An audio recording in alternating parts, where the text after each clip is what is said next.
Welcome to another episode of the Top Corner Podcast edition Champions League. Yes, sir. UCL 4. What was that? Yeah.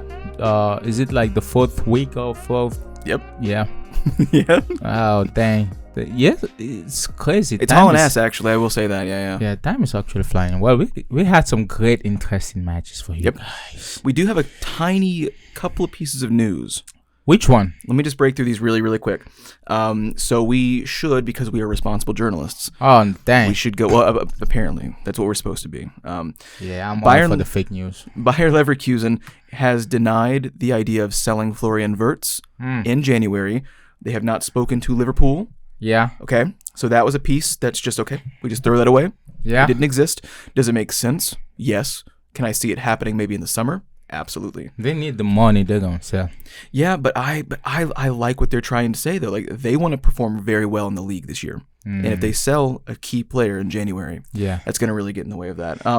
Camavinga renews his contract until all of them 2029. Actually. Rodrigo did to I think 28. What's the other guy? Wasn't Vinny? Vinny did 2029. Okay. That makes sense. I don't know. I think Chouameni did. Actually, the whole squad. I'm telling you, they're rebuilding at gunpoint. I think they just want to sign a right back, a striker, and I think that's what they want to do. They're trying to. And it's funny. I was reading this comment actually. This guy, he was like, "Oh, they're trying to do Galacticos 2.0." Yeah. So yeah. That's. Did you see his release clause? No. Okay, so have you seen Austin Powers? I don't know if you have or not. Yeah, kind of. Yeah, like his release clause is $1 billion. What? Yeah, they just made it sound like it's just a joke number. $1 billion. Yeah, that's definitely. I don't think he will get that. No one's getting. Well, and they designed it to be that way. Yes, but and Liverpool is interested in Napoli's Peter Zielinski. Yeah, his contract expires in the summer, which I'm interested in why they let him get so low in the contract. Yeah. Thomas Partey has said that he wants to leave in January for Juventus, which is interesting. That's not something you would want to hear as an Arsenal supporter, but he's also not been playing that much, mostly through injury. Yeah. But I mean, you never see him on the team sheets anymore, and it's all of his injuries are sort of a day-to-day kind of a thing. So it is kind of interesting. Is it mostly a tactical decision for Arteta to not leave him in the squad? Yeah. Is it really injury? Is it just like, because why would you want to leave if the issue is that you just keep getting hurt? Like, you know what I mean? But like, apparently there is some sort of issue with his playing time. So that's a very interesting dynamic there. Oh, you know what's crazy? I probably when I have time, I want to get into. I don't know if we should discuss about it the next episode, but probably throwing some shots in there. I don't know if you watch Zidane and Messi. They had like a little interview, not really interview, but like talking together. It's part of Adidas promotion. Ooh, yeah, I think I saw the headline. I didn't see anything of what it was actually about. Like, they just had interesting conversations. Zidane was like, "Oh, you were good," and Messi was like, "Oh, you were good too. You made the number 5 important." I think Messi said, I don't know if it was Messi or Zidane who said it was kind of weird to see another number 10 wearing the 5 because Bellingham. Because nobody had won 5 playing at the 10. Usually it would be probably like the back line. You're really into tapping the table today. Oh. Stop tapping this damn table. When I'm editing it together, I'm gonna see a bunch of little spikes in the audio and be like, am I cutting? Or is he just tap? Oh. Is he just tapping away? That's okay. Anyway, well, AC Milan, PSG, what was the outcome? 2-1. I didn't. It's weird. I kind of see it coming, but I wasn't sure. I would say though, Paris Saint-Germain. I don't know what you guys are doing. Are they still your second team in your power rankings? That short came out at the perfect time. Well, I'm so happy we released that when we did. Well, like every week it's not the same. The next week they will not. Really, because this feels very consistent with what they've been doing lately. Like if they get in and in the first 30 minutes they are not bullying and the team lays down for them, they lay down on themselves. Well, and they just let the whole thing collapse. It's collapse. weird because they weren't aggressive enough and they just needed that extra 10% that's like finishing or something. It's so weird. They played average to less. Mbappe wasn't that aggressive in the box. No way. Yeah. Well, he missed this two. He had two opportunities early in the game, but he wasn't Oddly aggressive. wasteful. Yeah, it was Dembele that's creative, but it's more of like, I'm doing this creating stuff, but guess what? He ain't gonna go nowhere. He is so mobile. He has a great ability to get down the wing, and that is a very important part of the winger's tasks. Obviously, his end product, both in terms of feeding the ball for that final touch, and taking that final shot himself, it's not there. Yeah, they looked great building up with a lot of stuff, but it just wasn't happening. All that the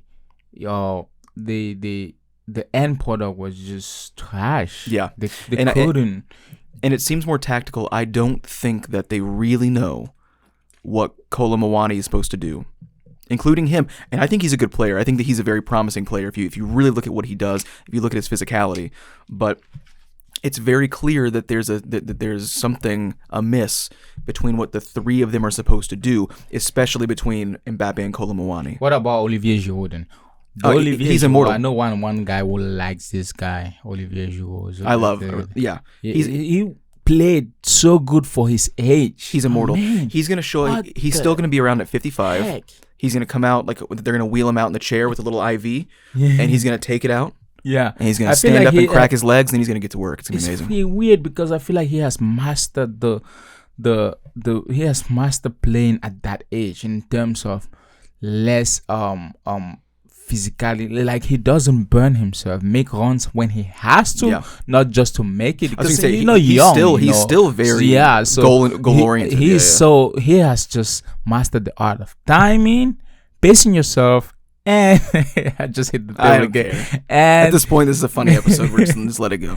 Then that's what I feel like he has mastered. Because you watch the games, you can tell he's so experienced. He just does things when he has to, and he doesn't waste runs. He doesn't waste time. He doesn't waste transitions. If he has to shoot, he shoots. And if that means that in certain games he's not as available, then that's just what it is, because he's not been in Serie A. The attacking three have been under question for a little while, including Giroud. He's that centerpiece.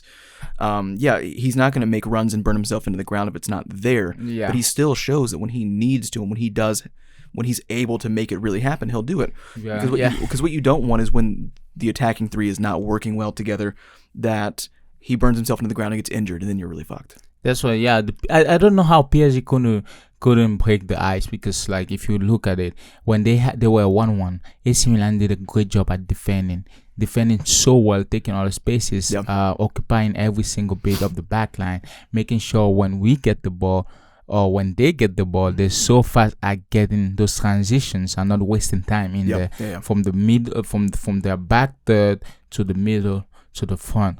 So that, like I said, I just feel like PSG needed that extra creating ability of the end product that was really not there, and some players were not that aggressive. And overall, AC Milan did a great job at just controlling the game, controlling the pace.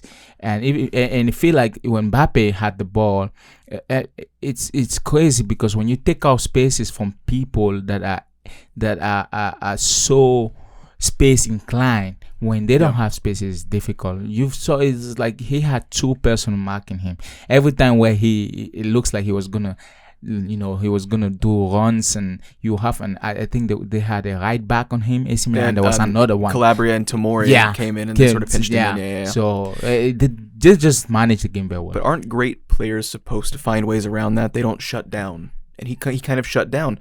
He did not track back at all. None of the front three are defensive minded at all. And I think that one of the bigger issues was in the midfield. Ugarte turned the ball over 6 times in the first 35 minutes, I believe. And that's just the first 35 minutes. He continued that. And Zaire Emery is great for his age. Okay? Yeah. He does not need to be the one that you're leaning on. Yeah. He needs to be the young guy that can make those mistakes. Mm-hmm. Your center midfielder can't be the one that keeps turning the ball over like that. I think Vitinha is very good as well. I do think that they're missing some sort of dictation in the midfield. I think Ugarte is part of that. Yeah. They still need Marco Verratti in the midfield. Yeah. If you take Ugarte out, so you have Vitinha, Verratti, and Zaire Emery, that looks a lot better. He shows that he's able to control the game more. Yeah. And they needed that. I will actually put in Kang Lee. I feel like Kang Lee is really good at playing at Dembele's position. Yeah, he needs to start for sure. Yeah, he had one shot, and he needs to not be in the striker position. He needs to be coming from your right wing. Oh, of course. Where he's effective, where he can get in the box, create spaces. When he got subbed in, and immediately in like the 88th minute or so, that little shuffle that he had inside the box, and he puts the ball to the near post. I was like, oh my god! If he'd been in there from the beginning, he would have closed one in within those 88 minutes without a doubt. Yeah, that's my thing with Colomani. He's not that technically inclined. But if they want to make it work, because Dembele has a problem of end product, but he can create spaces. Yeah. Right? If you have someone that can take it from him as soon as he create that space and make that one pass, then you will be in business.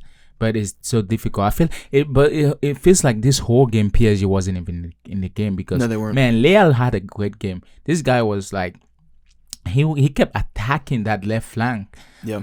Oh my goodness. He's also a guy that is known for not always getting back on defense, but he did seem like he had more energy this time around. Yeah, he had more energy. He made some very strong runs in there. Right now. It was a different AC Milan against like 2 weeks ago when I was like, Leal needs to do more. Yep. And that's what he definitely did this game. Loftus-Cheek, incredible. Pulisic, incredible. I mean, they just did a great job with... Yep.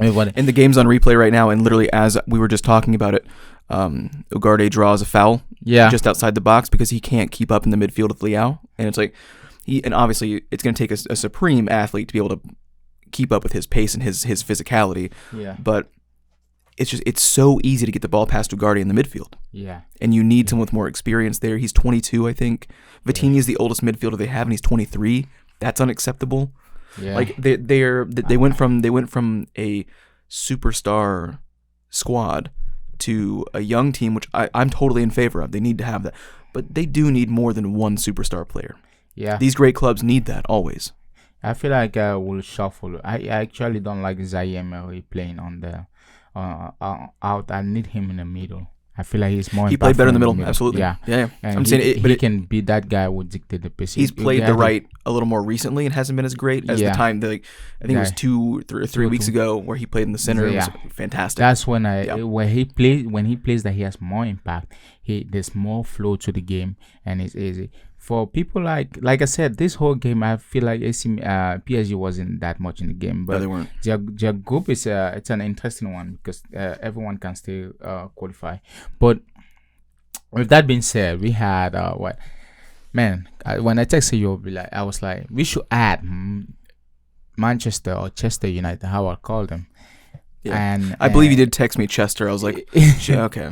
Yeah, it's like back at home, like people were like Manchester. They never say Chester. They never say Manchester. Yeah. Like to know that you're not a real fan, they would just wait until you say the name. If you say Manchester United, they're gonna be like, oh, he's not a fan because we don't say that. It's just Chester United. One of the things, like one of the funny things that people would do for like funny league names for their fantasy stuff would be Manchester. Yeah. Oh. Chester United. So that's a good one as well. But yeah, I don't think anyone actually says Manchester United. Yeah. Copenhagen. Chester's interesting. Yeah, Chester. Copenhagen against for Manchester United. Mm-hmm. That was drama. Yeah. It was drama. It was definitely filled with a lot of emotions, confusion, and at the same time, it had this weird je ne sais quoi. Yes. Yeah. So that game was just definitely interesting. First of all, the game just it went downhill when they had the red card. Yeah. When the red card at Rashford. Which was not a red card, was it? Yeah. Refrain the game is just gonna kill this sport. It's an obvious yellow card, but like there was no real intent or force behind it. Yeah. He was looking for the place to play in his feet. I don't think he even saw. He didn't even saw. It's just a normal action. You try to shield the ball. Yeah. And you place your hand and you just putting your body in between you and the opponent and the ball, and he's trying to plant his foot. Your foot too, so you don't really see what's happening because he wasn't there to actually defend in terms of tackling or just like containing. He was planting his foot so he could pivot and put his back to the that shouldn't have been a red card. Should have been a yellow if you wanted to, but red card. It was definitely still I mean, because he did stomp right on his fucking but United too was at fault. How I know you guys were playing at 10, but how the hell do you are you leading 2 goals? Then before the first half, it's a draw. Then you come back for the second half, you lead again. Then Copenhagen comes back and beat you. I know you had 10 players, but you should have done management very well. You should have managed it very well. The defense were at some point I saw them. The defense were just standing there when Copenhagen kept attacking. I don't get it. That was that first goal with Højlund, wasn't it? Yeah, They had 3 guys, I think, back almost to the goal line. Yeah, but they weren't covering anybody. So all they were doing was standing there, but they were making sure that everyone could be onside. That was crazy because the first for 10 minutes, 15 or 20, I felt like United was in a game, man. You had that one Bissaka link up, and I think that's where the first goal came from Højlund. Then that red card just went the game. Højlund's a superstar, isn't he? He's really good. Yeah, he has the potential to get up there, provided he's in a good team and a team that's going to be providing for him. And what you don't do is when he has 2 goals on the night and you're down to 10 men, you don't take him off. Yeah, I don't know why Erik ten Hag took him off. I feel like they should have done a little bit more of game management. You look at when Copenhagen came back in the second half, it was a different Copenhagen. They weren't playing with that much emotion. They were playing tactically. They were driven. They were almost like they were there to finish the business, and that's why they could come back to 2. I'm telling you, that kid Rooney, what was that? Rooney Rajin. He has some. I know for sure his name is Rooney something. I gotta check. He was amazing. Yeah. So I think his name is Bargy or something like that. But I know for sure his name is Rooney. He just shot his stocks. His stocks went up. I'm telling you, this kid is going to be bought out from Copenhagen. Højlund used to play for them. And I can see a big contract coming his way. Man, the game absolutely changed when they put him in. Yeah. And he scored the 4th goal. Oh, he's getting out of Copenhagen. He's getting out. I don't think they have money to make it sound like prison. Oh, no. I'm making it sound like Copenhagen has a good investment on the hand. Yeah, for sure. The game management from United was pretty bad. We've been talking about it lately. When is Ten Hag will be gone before Christmas, won't he? Yeah. Now I wanna ask everybody, all United, when guess this.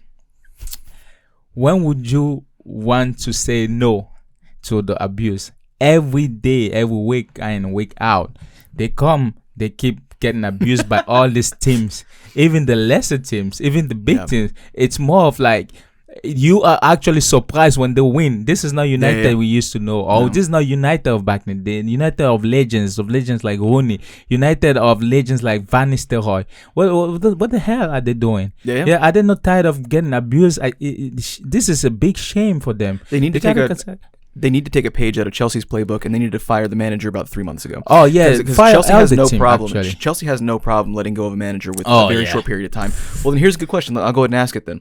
If you were to rebuild this Manchester United team, this starting 11 right now, that played yesterday, Wan-Bissaka out, Maguire out, McTominay out, Eriksen out, Evans out, Dalot out. Dalot out, really? He's been one of the few good players here. I'll let him in then, just because you said that. If Rashford will even be out to me. Oh, I absolutely think he would be. I think that Højlund stays. Yeah. And again, this is assuming everyone wants to stay. I'm saying, like, if you could pick and choose right now, Højlund stays. I think Garnacho stays. Yeah, Garnacho played great. Because even when he doesn't play great, when he is not involved with the team, he doesn't show that he's quitting. Yeah. I don't think, at least. He does have some attitude problems, but he fixed it early. Yeah. Unlike Jadon Sancho. I think Bruno Fernandes stays. Yeah. And I think Dallo stays. Yeah. I do think that Dallo stays because he has been a bright spot, and I think that even though he was part of one of the goals being conceded to in this game, he's been the most consistent defender that they have. Yeah. And if you are going to have to cut an Evans, a Maguire, Varane's leaving, if you insist on getting rid of cutting Wan-Bissaka, everyone. but everyone out. Financially, they can't do that. Like, I'm trying to think of like something within reason. Like in the morning, the first thing they will see and receive in their email, it's not even a long page explaining anything. I would just be saying, "Hey, out! Don't even show up today. All Same your shit thing that's for in your everything. locker." My question is like, when are all United fans, even the coaching staff, even not the management, it's gonna be when is enough? Enough. Yeah. When are they gonna say, "Oh, actually, he's the problem"? I think he's a great tactical manager. I mean, because he had Ajax, he coached Ajax, but he's nothing since he's been at United. He hasn't done nothing. No, and they keep saying, "Oh, next year." Well, and every year keeps getting worse. And you mentioned tactics at Ajax, and that's fine. But like, if he showed a great skill for employing tactics there, he is doing the exact opposite here. Yeah. Like, it's not just that things aren't working in certain... He is actually showing an ineptness for tactics here. So it's like, I don't know if he was getting lucky, if maybe the players understood his system better. He said he could never implement that system at United. But if you have a young team, they're still fresh. And this is Ajax, it means you still have that potential. You still have that possibility of instilling your own techniques, your own way of playing. It's difficult with a team like that and on that level too. And the biggest thing is he says he can't implement those tactics at United. Yeah. Fine. You still have to implement some tactics, which I'm not seeing any tactical development at all. There's a difference in not being able to do what you want to do and then not doing anything at all, period. This is United. Yeah. I mean, are they playing with Manchester United like that? Yeah. I would be furious. I want to ask all the United fans. I mean, like people who live in Britain, in England, and ask them, how do you guys actually feel coming every week and losing? Coming every single showing up and losing. How do you feel? Do you love losing like that? What's the deal? Those last two goals Dallo was involved in. Yeah, but Maguire was involved in one of them as well. Oh, and that second to last goal, the Copenhagen had 3 recycled balls before the goal. Like, it's one thing to get a shot, a risky shot on target, close it down, recover the ball, but they literally took 3 shots on target, recycled the ball, and then rifled it in for the 4th. That's where it's unacceptable. That's where guys like McTominay and Amrabat, who was in at that point, what is Amrabat doing? I'm telling you. Let's move on from United. I don't want to talk about United anymore. This is crazy. Well, I still don't feel like there's much. I don't know. Every time he's got to go. He does have to go. He will be gone before Christmas. Do you agree? Oh, I want to agree, but the way United is doing things, man, this should be. Yeah. We'll see. Like Rio Ferdinand said, you have to stick with the manager. How do you stay with a manager that's always getting bad results? It's okay to get a bad result. Well, when Arteta came at Arsenal, how long did it take him to rebuild Arsenal? 2 years? They gave him a lot more time than most managers are given now, and realistically more than he deserved at the time as well. But there's a big difference too, though. Arsenal was like the last time they were great was like 2006, so there's more patience. And also, Arsenal don't have the history of United. Arsenal is not. There's also a lot of difference. Well, they do have they have the 3rd richest history in England, but it's from a longer time frame. But nobody knows Arsenal like that, like United. Like in terms of trophies, in terms of winning the league. Mm-hmm. You're talking about us. You talk about Manchester United of Sir Alex Ferguson. Sure, that was for 25 years, always at the top, if not the top 5 consecutively. And guess what? For the past 12 years. They just been the last person who did something with them was Mourinho, and we say, oh well, It's not Well, good enough. I'm not saying we cannot stick with the coach, but at least the coach gotta show us some things. Like Yeah. once in a while, he gotta show us that he's gonna dominate. They let He can't Mourinho just- go a little early because I think that they were expecting to get back to that Ferguson plateau quicker than they were. If they knew that this was gonna be what they were gonna be, They should have let him they would've longer. kept him longer. Yeah. But I mean, hindsight's 2020, and they definitely saw themselves in a higher position than they realistically were. Well, AC Milan. Yeah. Was it AC Milan? No. Arsenal played Sevilla. yeah. Ooh, that was a great game. I'm telling you. Saka. It's a very nice Saka game. is my guy. Saka is my guy. Did you see what he did? Yes, I watched the game. I watched the game too. This guy was great. They had to sub him off because they did not want Sevilla to catch all the fire. This guy was killing it. Talk about a low block, though. Oh, man. The defense for Sevilla was locked down tight in that first half. think They they looked were- really good in a defensive role. But at some point, Martinelli, Trossard, Saka overwhelmed them. Oh, of course. They did not understand what was going on, and at some point they sped up the game. I think in the first half with that like tiki taka or whatever we want to call it. Yeah. It was so fast they couldn't understand what was going on, and that's when I think the first goal came from.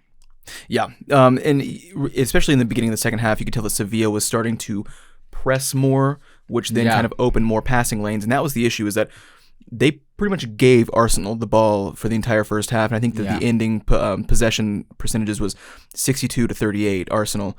But you could tell they were just kind of sitting back and saying, we are locking down these passing lanes. Yeah. Martinelli had a very productive day. Despite not having a lot of shots on target, he was constantly rifling the ball in. He killed it. For convincing chances. He killed it. The issue was that every time that he did cross the ball in, there were 2 to 3 guys at minimum right in front of the way. But then once they said, okay, well, we're going to have to start chipping away if we're going to get back into this game, they started becoming more offensive minded, and that those clogged passing lanes opened up, and that's where Arsenal was able to control more of the game. I'm telling you, Trossard making the right runs, like he's always there. He doesn't. He was that game. It was more of quality than quantity. Yeah. It was effectiveness. Yep. It was straight to the point. It was, we're coming in for the kill. Bukayo Saka, man, the guy was so good. The coach was like, yeah, man, we got to take you out. You are on fire, my guy. Yeah, no, that deep threaded pass for that second goal from Martinelli was excellent. Yeah. But then Saka still has a lot of work to do. He's got that one-on-one, but he's got a very bad angle. He's got to be able to get through it with a couple of steps of skill, which he did perfectly. You know what? Yeah, Amazing. you know what's crazy? Saka is in that group of players in this age, because, like I said, most players, especially your attackers, especially your wingers, they lost that ability. This was something you had to have, or something most wingers and attacker back in the days had. Dribbling in the box, in spaces, little spaces. Saka is in that group of people in this day and age that can do it. So, and it wasn't always there either. Yeah, that's been a 3-season development, because his earlier time at Arsenal was basically, actually, it's really funny, that 64th minute goal that he had, where he makes that solo run, he's one-on-one with the tight angle, he stops play, brings a bit of skill into the left side, and then curls it in. He would always get himself in those positions. Yeah. But those first 2 to 3 seasons, I remember watching it going, it doesn't matter. He's like, it's not going in the back of the net. Did you see because the end product wasn't there. Everything else was totally there except for that final bit of movement, and yet like he's improved so much on what was already convincing in the first place. Did you see how Trossard was celebrating as soon as Saka's crossed the ball? He knew that ball was going to go in. Yeah. You know, I mean, they had Martinelli and Saka had so much chemistry. Yeah. I don't know why they don't let him in. He has to start playing games more often. I would say Trossard needs to start at number 9, doesn't he? Yeah. And so they can build that. You know who had a kind of an underrated game? Jorginho. Oh yeah. He was all over the place. He He made some great deep passes. He had great vision for what was going on, trying to pick apart the that low block that was really impenetrable for a while. Yeah. But it was still convincing. A lot of the chances that they had to at least start breaking some things down. Yeah. Zinchenko moved well once he came in. I think he turned the ball over once, but he also had a great volley that almost went in for a goal. That would have been one of the goals of the week if that had went in. Saliba was great too. Saliba, he did. And Gabriel, man, that is one of the best defensive duos in Europe right now. I can't think of anyone else that is jumping out at me right this second. You mean Saliba and Gabriel? Yeah. They're very good together. Very good, yeah. That defense is on lockdown every time. Except when Zinchenko starts. Yeah. That is the only issue. I think that him coming in late like that and letting his offensive creativity on a worn down opponent works very well. I think that Ben White and Tomiyasu have to start to play a little bit safer, to then break people down with I stamina. already said it. Zinchenko, the way he plays the wing, I mean the back position, is not as effective as Tomiyasu. Just because he can't backtrack fast enough. And Tomiyasu also has that defending capacity. He is, and he can also go forward. He can, and he can cross. He's not as lethal. That's the thing. Tomiyasu is more well-rounded. Yeah, he's much better defensively than Zinchenko is, and he still has some offensive capabilities, but he's not quite there. But at certain points, you want the guy that's. But you want to be on the safe side. Better at that's better at one thing than the other, but is more well-rounded overall. I will move Zinchenko in the middle since he always goes there anyway. I think about that too. Instead of so what you would put Jorginho in the center, assuming that Partey leaves, and you just move him permanently. Put Rice on the right midfield slot, and then have Zinchenko on the left because it's where he moves up to anyway. Because Declan Rice has proven that he can play. In the central midfield, he can play left and right. Like he can play anywhere in the middle. Just let him go wherever he wants. Because he is an absolute rock star. He is the most consistent player this whole season for that team. No, I think. Well, it's weird because even Sevilla, they got good players. They got also. I mean, their bench is really absolutely massive. But this game wasn't a game. They were overwhelmed. They didn't defend as well. They thought it's also because Arsenal had a great plan and the movement of the ball. It's crazy because seeing English teams circulating the ball like that when they play against Spanish team, it's still like that's funny. I don't know. And Arsenal is just at this moment in time. Arsenal is just a better side. They've proven it over two games in the group, and that is what it is. And Sevilla does have some really good history in European competition, especially in the Europa League. But right now, this Arsenal squad is, even though they're not playing to their full capacity that they even were last season, they are the better side. Well, Dortmund on the other side, killed it. I don't know if you ever thought that Newcastle was gonna beat Dortmund. You can scrape that off your mind.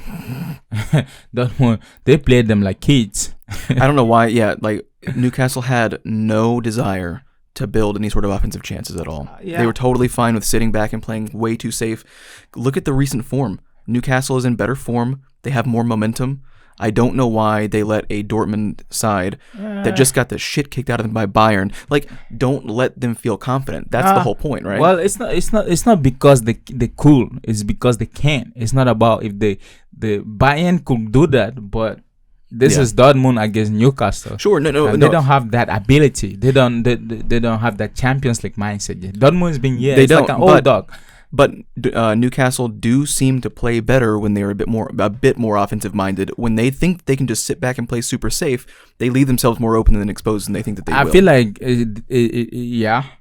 that's one. So they should have just walked in with a little bit more confidence and take advantage of the fact that Dortmund, in the back of their mind, might still be thinking, well, we did just get the shit kicked out of us 4-0. I mean, I'm not saying that the Champions League experience is one thing, but that's also another. Yeah, I feel like the the reason why they did that is because if you look Brand, Falkirk, Numentia, Adeyemi, they overwhelmed their backline so much that they had probably to say, hey, do we want to defend or do we want to attack? If we attack, we might be exposed and we will concede more, or if we defend, we might concede less. But we're also taking away our chances to score. So you're taking away your chances to score, and you're choosing to ignore the fact that Schlotterbeck and Hummels have no pace whatsoever. Yeah. So why do you not start someone like Almiron? Yeah. Even though he is not the paciest person in the world and he's not the most convincing winger of all time, he certainly has the pace to get in behind both of those guys. Mm-hmm.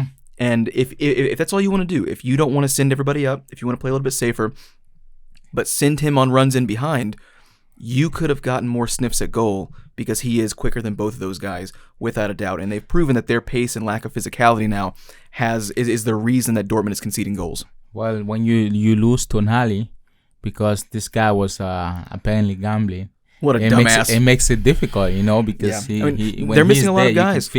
They're missing Harvey Barnes, Alexander Isak, Tonali, Dan Burn, Sven Botman. Like, they're missing good players. I'm not saying that they'll do it, but every squad is. You have to cope with missing players. You have to. Yeah. And I do think that there was a tactical decision that could have allowed the forwards. Joe Linton's not a forward. He's a midfielder. He had to play up there because of fitness issues.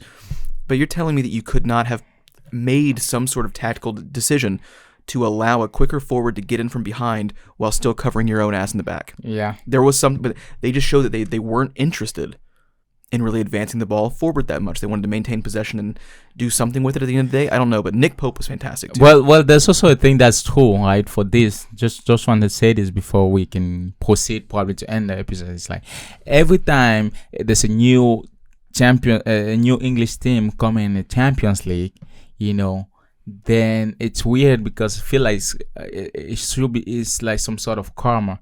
They get put with this German team, and this German team just have they just cool them like kids. It's the welcome moment to Champions League. 2011, Bayern did the same thing to City. Bayer Leverkusen did the same thing to Tottenham in 2016. So it's just a welcome moment. There is also a Premier League bias where, look, there's a difference in admitting that the Premier League overall, the 20 teams at any given season, are on average better overall than the other leagues in Europe. There's nothing wrong with saying that. It's these competitions where that bias starts to come into play. It's like, just because it's an English squad does not mean, because we're not talking about the league overall. We're talking about the very top of the top. And that's where you start taking the German clubs, for granted. And be like, oh, well, it's a Premier League side, so they're better. No, that is not how that works at all. And they prove it like this. Crazy. Dortmund during the weekends or against Bayern or in their own league, they look like they were assaulted. But when they get Newcastle is no Bayern. That's true. But when they get in Champions League, they play like they were some sort of generals. But don't let them do that. Before we move on, that's the one last thing. If they had been a little bit more aggressive. Come on, like make that lack of confidence that they had in that 4-0 smashing. Try to carry it over. If you play a certain way, you can sort of make them feel like, fuck, we are, like, Hummels and Schlotterbeck are vulnerable at the back, and we do have an issue with goals at the moment. Like, we are not scoring as many goals as we need to. We're conceding the least amount of goals in our group, but we're also not producing a lot either. Just remind them that they are weak at the back, because they are. It's a fact. So they could have done more to make them feel a bit more insecure through the entire duration of the game. I can get behind that. Well, family, people. They're gonna be our new family. Go like, share, subscribe. On our YouTube channel, we'll be pasting all the links to all our social. Tell your friends, Instagram, whatnot. Tell everybody. The guy at the bodega that you go to every morning. Like, tell. Like, I don't care. And we got it. We got it on Spotify too. So check our links in the description. It's everywhere you need it to be. And then some. Comment and do what you gotta do.